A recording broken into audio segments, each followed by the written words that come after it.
El 31 de marzo de 2010 el mundo quedó atónito con la información que los medios acababan de brindar sobre el paradero de la pequeña. Bienvenido Leyenda, la pregunta del día de hoy es ¿cuál es tu plan ideal en vacaciones? Déjame tu respuesta en la caja de comentarios.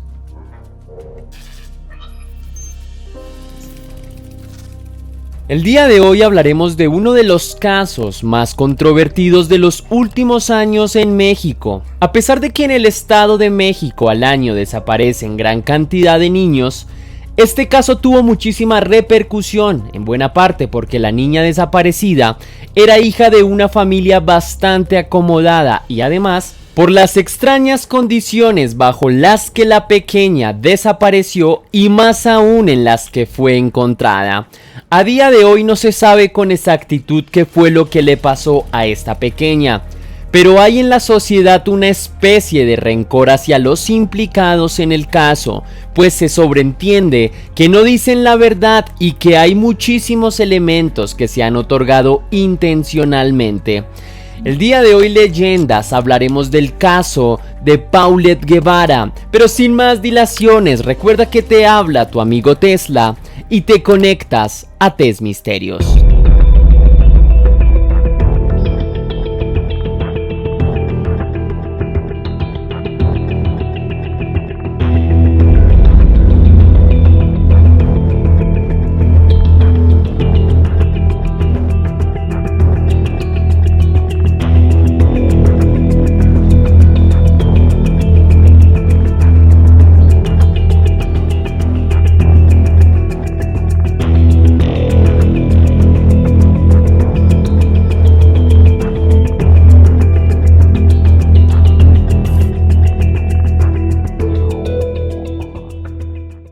Interlomas, ubicado en el municipio de Huixquilucan, es uno de los centros financieros más importantes de todo México.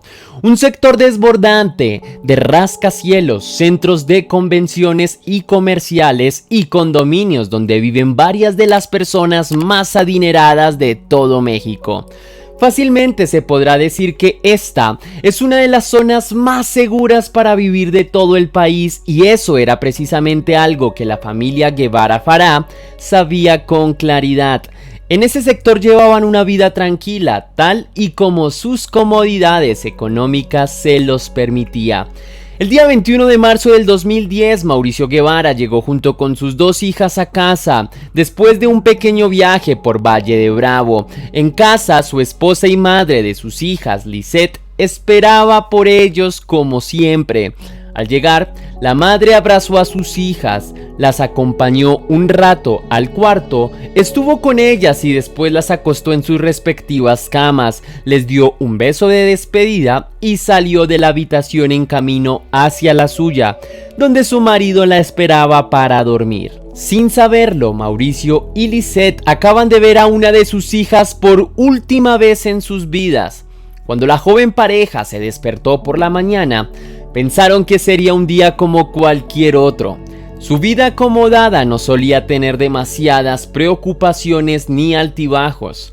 Irían a trabajar, llevarían a las niñas al colegio y en la noche se encargarían de disfrutar de un tiempo de calidad juntos. Sin embargo, este imaginario de tranquilidad y felicidad se vino abajo cuando una de las niñeras entró asustada al cuarto de la pareja y les informó que Paulette había desaparecido. Esa misma mañana, Erika, una de las dos niñeras de las pequeñas niñas de la familia Guevara Farah, se había levantado desde temprano para arreglar y dar de comer a las niñas para que fueran al jardín. Erika entró al cuarto de las pequeñas y en un principio pensó que todo se encontraba en perfecto orden. Sin embargo, cuando se acercó a la cama de la pequeña Paulette, la menor de las hermanas, inmediatamente notó que no se encontraba en la cama. Para ese momento no hubo demasiada atención. Erika trató de buscarla en el baño. Tal vez la niña no había aguantado las ganas y se había levantado ella sola, pero la niña no estaba. Buscó por toda la casa, pero tampoco la encontró, así que con el corazón latiéndole a 1000 por segundo, corrió a informar a la madre de las niñas. Inmediatamente la búsqueda comenzó. Mauricio llamó a su hermana y esta avisó a las autoridades de Huixquilucan que no demoraron en aparecer en el lujoso edificio ubicado en la calle Hacienda de Ciervo. Buscaron por toda la casa, pero no había rastros de la niña. Buscaron en el edificio y tampoco dieron con su paradero. Preguntaron a los guardas y nadie vio absolutamente nada. Era como si la niña se hubiese evaporado de la faz de la tierra. Una vez la policía tomó cartas en el asunto, revisaron las cámaras del edificio. La niña no aparecía en ninguna grabación. Al edificio no había ingresado ninguna persona sospechosa y, más extraño aún, las puertas de la casa de los Guevara Farah no habían sido forzadas. Pero todavía no hemos mencionado un elemento vital. La pequeña Paulette no había podido escapar por sus propios medios. La niña desde muy infante fue diagnosticada con discapacidad motora y de lenguaje, razón por la cual tenía que ser asistida para realizar varias de sus tareas cotidianas.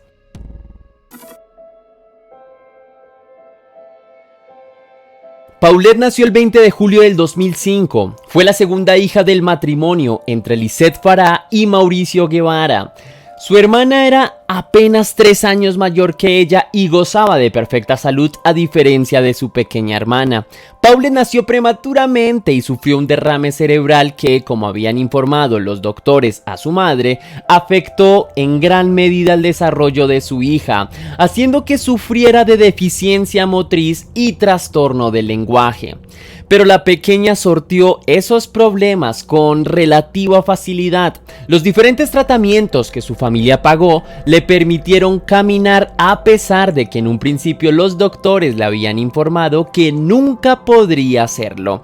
Y además, aprendió también a comunicarse con algunas dificultades. Paulette era una niña como cualquiera otra en muchos aspectos. Irradiaba alegría y era una chica sumamente entusiasta. Asistía a un jardín en Interlomas llamado Cri Cri. La directora del jardín dijo en una entrevista que se le realizó debido a la desaparición de la niña Paulette que ella intentaba siempre hacer las cosas por sí misma, que se veía el esfuerzo que hacía por ser una pequeña completamente independiente. Asimismo, la directora dijo que el proceso de aprendizaje de la niña había sido bastante satisfactorio, aprendía rápido y se le veía muy motivada siempre. No obstante, uno de los casos que más inquietó a los profesores del jardín al que asistía la niña es que, pese a su regularidad, varios días antes de su desaparición, la niña había dejado de asistir. Cuentan sus maestros y la directora que la última vez que la pequeña fue al jardín fue el 12 de marzo del mismo año, es decir, 9 días antes de que se reportara su desaparición. Cuando la directora llamó para verificar si había sucedido algo grave con la pequeña, los padres se limitaron a decir que estaba enferma y que la volverían a enviar cuando se encontrara mejor. Posteriormente, esta sería una de las incongruencias del caso, pues su madre mencionó que la pequeña, hasta el día de su desaparición, nunca había faltado a clases.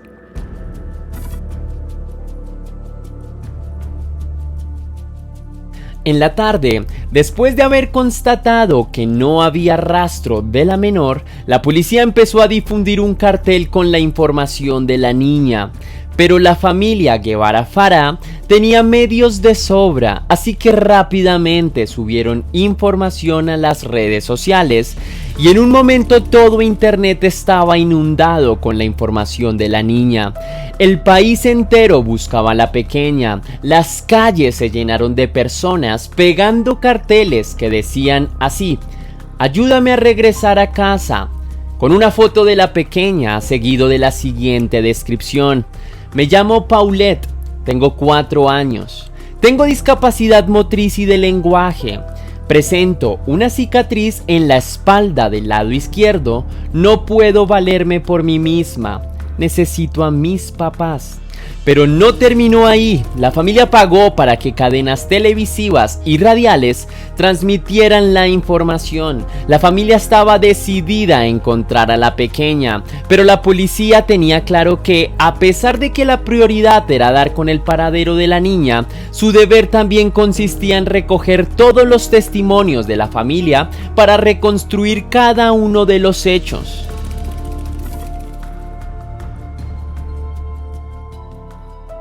La policía empezó a dirigir rápidamente su atención a los interrogatorios al círculo más cercano de la niña que había desaparecido. El padre de la niña indicó que ese día, en la mañana, había salido bien temprano a trabajar y que su esposa, Lisette, había sido quien le había informado de la desaparición de la niña y que el día anterior había llegado junto con la pequeña y su hermana mayor de un viaje en Valle de Bravo. La versión del padre no arrojó demasiadas inconsistencias. Sin embargo, el testimonio de la madre y el de las niñeras tenían elementos que se contradecían. Lisette Farah aseguró que la noche anterior, después de que su marido llegara del viaje con sus hijas, se encargó de acostar a las pequeñas en sus camas. Es decir, Lisette era la última persona en haber visto a la niña. Cuando la investigación continuó con la indagatoria a una de las niñeras, Erika, la policía comenzó a sospechar sobre la madre de las niñas, que desde un principio tenía una actitud indiferente e impropia de una madre que no puede encontrar a su hija. La confesión de Erika consistió en que ella era quien se había encargado de acostar a las dos niñas la noche anterior. Por lo tanto, era ella quien había visto por última vez a Paulette y no su madre.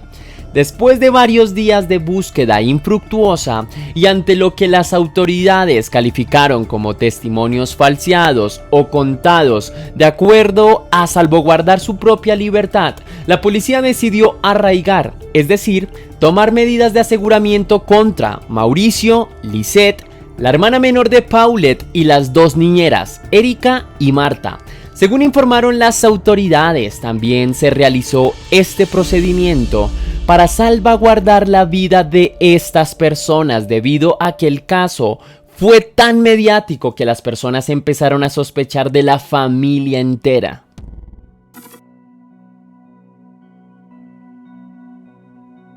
El 31 de marzo de 2010, el mundo quedó atónito con la información que los medios acababan de brindar sobre el paradero de la pequeña. A las 2 de la mañana de ese mismo día, en uno de los ejercicios que la policía realizaba para reconstruir los hechos, encontraron a la niña sin vida, atrapada debajo del colchón de su cama. Habían pasado 10 días desde la desaparición del pequeño angelito. La policía había examinado toda la casa en repetidas ocasiones. Habían llevado perros especializados en la búsqueda de evidencias y ahora, repentinamente, el cuerpo había aparecido ahí, en las narices de todos. Al parecer, nadie se percató del hedor de un cuerpo en descomposición. Nadie se percató de la extraña forma en la que se encontraba la cama. Los resultados de los forenses indicaron que Paulette había muerto a causa de asfixia y obstrucción en las cavidades nasales y compresión en el tórax. Más tarde, los familiares de la pequeña informaron que ella tenía que dormir con una especie de tela ortopédica para evitar que durmiera con la boca abierta y se ahogara. Según los forenses, el cuerpo no había sido manipulado después de la muerte y se habían encontrado rastros de violencia física o sexual. Los investigadores indicaron que posiblemente Paulette, por sus propios medios, se había movido y en el intento había caído de la cama, quedando atorada ahí hasta haber perdido la vida, motivo de la asfixia. Por increíble que parezca, esta fue la causa oficial de la muerte de la niña. Al parecer, los investigadores, que habían pasado días en la casa, también creyeron coherente la versión y nadie fue juzgado por la muerte de la pequeña Paulette. Sin embargo, el mundo entero desconfía de la verosimilitud de esta historia. Las dos niñeras argumentaron que desde el día que desapareció la niña revisaron infinidad de veces la cama en la que fue encontrada la pequeña. Asimismo, dijeron que a pesar de sus dificultades motrices, la pequeña nunca se había caído de la cama y que era increíble que nadie durante los 10 días de su desaparición, nadie se percatara de que estaba ahí mismo.